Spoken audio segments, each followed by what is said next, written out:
Welcome back to the All Ball Podcast, where it's all ball all the time. You are here with your host, Sean and Isaiah. This is episode number 40, and today we're going to be talking about our second round analysis of the NBA playoffs. Before all that, Isaiah, how you feeling today, man? I'm tired, but we're gonna get through it. Okay. But let's just start off. I want to say the Grizzlies really got me feeling embarrassed. They really made me look goofy with those first two games of the series. I swore up and down last week that, oh man, the Warriors, they're gonna get some statement wins pretty easy. The Grizzlies might slap them in the mouth once. No. First game, Warriors barely edged it out. And then the second game, the Grizzlies took it. Like, come on, man. Man, I was for sure that it was going to be Warriors get an easy win, Warriors get another easy win, Grizzlies get a crazy win because the Warriors doing stupid Warrior stuff, and then the Warriors close it out in the last two. But no, Memphis wanted to actually make it a series. They wanted to make it interesting and have fun and be a good team. That's not what I was expecting from them. Yeah, that's what I was going to say. This second round is being very interesting just because of our predictions, for the most part, are pretty wrong. Well, I think we thought that all of these series, except for the Boston-Milwaukee's one, was going to be just straightforward and almost sweeps for the most part. Well, to be fair, the Miami and Philly series, it's going exactly how I thought it would. I knew with no Embiid, the Heat were going to take a 2-0 lead, and then or 3-0 depending on when he came back, but he ended up coming back for game 3. So a 2-0 lead, and then the 76ers were going to make it a series from that point, but they're just not going to win. There's no way they're coming back with 4 straight wins or maybe 4 out of 5 wins. So I have to ask you, before we move on with anything else, because this was on my mind the whole week, was Dillon Brooks' suspension good enough for the injury that he caused? Because you're losing GP2 for 2+ weeks, probably longer, and Dillon Brooks only gets suspended 1 game. I think it should have been 2 games, because at the end of the day, 2 games would really decide the series, just like how losing GP2 for the rest of the series could have decided the series if it wasn't an injury that was led to a suspension. Like if it was just a random freak injury, losing him could have shifted the whole momentum of the series. So I think 2 games would have been fair, because it would have given the Warriors a fair chance to take back the momentum that they'd kind of be losing by losing GP2. So I guess the 1 game thing, they did that for whatever reason, probably because it's a playoff series and they didn't want to make it seem too unfair. But the way that he injured him, no, that should have been 2 games. And what do you think about Draymond's foul? I don't remember the replays clearly. It didn't look as intentional as Dillon Brooks's foul did. So I guess it was fair in the sense that he didn't get suspended for what he did. If that's the foundation that we're working with here, the scale that we're grading these on. Yeah. But it didn't look intentional enough to warrant immediate ejection to me. I think the problem there was that he grabbed the jersey and tugged. I think that was the very unnecessary part, because he'd already hit him in the head. And once they both were standing upright on the ground, then Draymond proceeds to pull his jersey like away from the basket towards the ground. And to me, that's kind of what seems like it warranted the ejection. Okay, you see that's what I mean when I say I didn't see the close up because that's I only saw the first part where he hit him in the face. Hmm. That's where I was like, that didn't seem intentional enough to be immediate ejection. But yeah, now with the added jersey pull, okay, I could see why it was an immediate ejection then. Yeah, that like I said, that's the only reason for me. I mean, yes, it did look kind of intentional too that he hit him in the head. Well, at least to my eyes, because he misses the ball by quite a bit.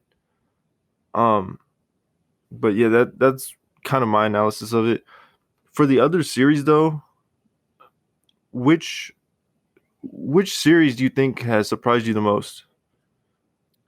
Other than the well, because I know you said the Golden State Memphis one was kind of surprising, even though Mhm. it's for the most part Golden State still seems like they're going to win this series. To me though, it's the Phoenix Dallas series. Wow, you think that one's surprising? I thought that one was pretty clear cut that Phoenix is going to win. Dallas got their one win, and that's all I see them getting. They might make me look stupid by the time this episode comes out by winning tonight, but I'm gonna just make my safe assumption that they don't win tonight and that Mhm. this series ends in five. Um, it's a little surprising for me because the first game was for the most part close. Mm-hmm. The second game was not so close, and then obviously the Mavericks won Game 3. But the thing is, I think that the Mavericks could probably steal a game or two, one or more, two more games, and make this a lot Oh, closer. hold on. One or two more games. So you're thinking they could push this to seven potentially? I think it could go to 7. Will it? More than likely, Ooh. probably not. But I could see the possibility of it happening. Oh, I don't know about that one. I don't know about that. I like I said, I don't think it will happen, but if it does happen, it won't surprise me. Yeah, it would have to be a super meltdown from Devin Booker and Chris Paul, and Scott Foster would have to ref one of their games. That's the only way I see them taking two more. Scott Foster makes his cameo appearance in Game 5. All right, I'm here to turn this series around, boys. Prepare to win, Dallas. um, yeah, I think that Luca has the possibility of just taking over the next couple games, especially coming off of the game that he just had. Mm-hmm. I don't remember his exact box score, but he played really well and almost had a triple double. But on top of that, like I said this before, the rest of the Phoenix role players aren't playing that well, Mm-hmm. and I think a lot of that, a lot of this, a lot of the wins are relying all on the starters. And yes, I know all the starters are getting the most minutes, of course, but if you look at the box scores, especially from like uh this past loss, Mm-hmm. not a single bench player put up double digit points. Let me pull up the other one too. In their win, the bench players didn't put up double digit points. And just to be safe, okay, Cam Johnson went for 17 on the first game. For So even though he went for 17, the game was still pretty close. So I think what Phoenix needs to do to secure this series is get their bench players to produce more. You see, here's my thing. I could see them taking the series pretty easily still, even without their bench players stepping up. I think what they need to do a better job of is stopping the other players around Luca. That's Mm-hmm. how I think they can take this series instead of trying to get people to step up if they clearly just can't do it. Mm-hmm. But what they can do is they can lock in on the defensive end, close off those passing lanes that Luca loves to find, and force him to win the game alone because he can't do. There's no way he's taking this series by leading the team in every stat category and playing like the only person who knows how to play basketball because everyone else is getting shut down. Really, I was thinking the different approach. I was thinking shut down Luca and make everyone else try to win the game. You see, that could work if this was not Luca we were talking about here, because Mm-hmm. Luca, even if you shut him down scoring wise, his playmaking will still kill you. So Mm-hmm. instead of trying to lock down his scoring, you want to lock down his playmaking and force him to take those unnecessary, difficult shots that he loves to take sometimes, but force him to take them more often. Mm-hmm. I agree with that too. I just think that there's a lot higher chance of if that happens, Luca still drops 40 points rather than a guy like like Dorian Finney-Smith. Mm. But you see, that's the thing. That's the thing. Instead of thinking of it like that, you got to think about, do you think the rest of the team collectively would drop that 40 points? At which point, yeah, they would. That's true. That is true. I don't really have a comeback for that. But um I think that it probably work out either way. I think whichever game plan they go with, like I said, will it go to 6 or 7? Probably not.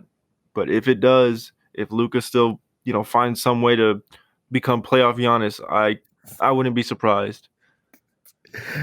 Oh, Can, man. can we talk about Yeah, Giannis real I was quick? about to say, speaking of playoff Giannis, let's just go ahead and cover that series Yeah. because, first and foremost, they're still doing the thing that I said I hated. They're scheduling these Celtics and Bucks and Celtics Nets from last series games earlier than all of the Mm-hmm. other games.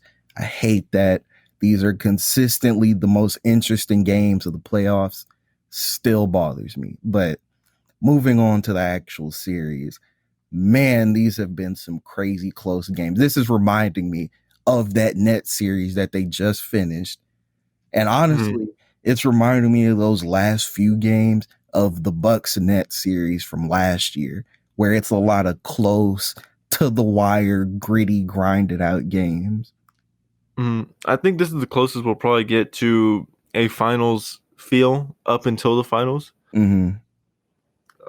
This is definitely by far the most equal matched, uh, I guess you could say, series. Mm-hmm. But please, someone get Giannis some aspirin, some ibuprofen for his back. Some icy hot. Shaq, Yeah, I hit him know. up. Yeah, y'all gonna have that man in a wheelchair at 35. 35. I think you're being generous. At this rate, he's gonna be in the wheelchair before he's even retired. um, Drew Holiday this past game. Are you taking 11 for 30 from Drew? Is that good enough for you? You know it's not good enough. That's absolutely embarrassing. Like, that's a typical Drew Holiday, Chris Middleton in the playoffs type game. My hmm issue more so is with the fact that he took 30 shots. I don't care about his percentage because, like I said, it's a typical game from him. We expect him to be trash. But 30 shots, you took the same amount of shots as Giannis, who won y'all the game. That means you took at least 10 unnecessary shots from his hands. Yeah, I think the shot attempts are a little high. Um, A little, but a little. well, I mean, who else are you gonna have score on that team other than Giannis and Drew Holiday? I would rather Giannis have taken 40 shots instead. I don't care. Oh, I don't oh, care about dispersing it. No, I would have just preferred him take 40 shots. oh, I completely agree with you. Like, have him act like he's in 2K and take all the shots, but still, if there's another option on that team, who else are you going to other than Drew Holiday? Like, are you really giving Wesley Matthews 5 more attempts? Man, call me crazy. Call me Nah, crazy. nah, nah, I'm nah. not, no, not Wes Matthews. Not Wes Oh, okay. I was Matthews. about to say. Call me crazy, but I might give it to Brooke Lopez. Not gonna lie. You know, I think out of all the other options, Brook or Allen might be the best two. Oh yeah, yeah, yeah. Now, granted, Grayson Allen did have a really bad game. Didn't get a Oh, single point, but yeah. ignoring that, just on a typical night, I would rather Grayson Allen and Brooke Lopez be taking those shots. Mhm. What have you seen from the Celtics so far that looked good and looked bad? Well, looked good as usual. The defense, just it's Mhm. suffocating. Now, granted, they can only do so much against Giannis. The play physical, body him up, try and shut him off style that they gave KD, it doesn't work on Giannis. You might stop him for some plays, but throughout the course of the entire game, it's not gonna have the same effect that it had on KD. That's the reality of the situation. Two completely different players. Yeah, and I think that's just because Giannis is so much more physical and strong Exactly. that at that point the defense is getting tired because Giannis keeps putting a body on them, as to where Exactly. KD's getting tired because his lighter frame can't handle it. Yeah, they're fatiguing him a lot more with all that pressure. And then a lot of times he's trying too hard to try and avoid it and it's not working. Whereas Giannis, he doesn't care. He's like, oh, you're gonna give me contact? Thank you. It's gonna stabilize me more when I go in for this layup or this dunk. Yeah. He's like, "Oh, you want to be put on a poster, huh?" It's like, pff, come on, man. I'm not afraid to add to my highlight reel. Don't play with me. Yeah. Um, I think the defense has been good too. Hmm. Uh, one of the things that I saw, I don't remember, was it this last game that I saw? Let me check the box score to make sure. Yes, it was. There was a lot of turnovers for the Celtics. Mm. Uh, let me Well, I see. mean, really, Tatum. it was only 12. That's not crazy. Well, maybe it was the part of the game that I had watched that Uh, it felt like a lot because there was like four turnovers within like 6 minutes from the Celtics, I think. oh, okay, yeah, Yeah, yeah, and it was like one that's where bad. Grant Williams, I think, drove to the hoop, or someone drove to the hoop and tried to kick out to the corner, and absolutely no one was there. I think you know which one I'm talking about, right? No, I didn't get to watch this game, but it, it's just so funny because I can imagine Grant Williams doing. Yeah, no one was there. He threw it right into the bench, and you know it cut to Ime just looking completely puzzled, and I was like, I feel the same way. Oh, coach, oh, he's definitely having a field day with them in the pre-game locker rooms, post-game locker room talk, all of that. He's gonna be going in for the rest of this series. Um, do you want to talk about the? I know that, like you said, this is exactly how you think it's going to go. But do you want to talk a little bit about the Miami Philly series? Yeah, well, just to be fair and even, we'll talk about all of them.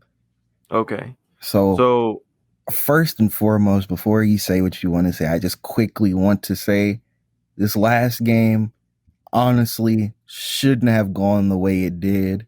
The problem was just that Jimmy Butler was the only player on the Heat who decided to show up. mm, yeah, I'm looking at the box score right now. I knew that everyone except Harrow had a bad game. I No, mean, really, Harrow even had a yeah, bad game he had a himself bad too. game too. But I didn't realize that these percentages were like this. Yeah, Uh, it was awful. yeah, it looks like they had all the badges on defense. Man, looking at this looks like a 2000s game. It does look like a 2000s game, so low scoring. Um,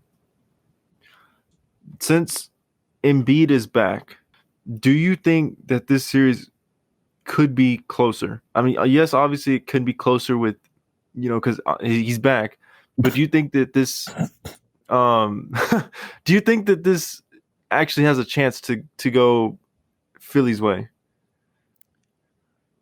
Like I said, when we were just initially brushing through all the series, I don't see Philly coming back. Well, with him coming back and doing 4 straight wins or 4 out of 5 wins, that just seems unrealistic to me. They got their one, but I don't know if they're coming back with 3 more out of these last 4 games, especially with the way that Harden and Tobias Harris have been playing.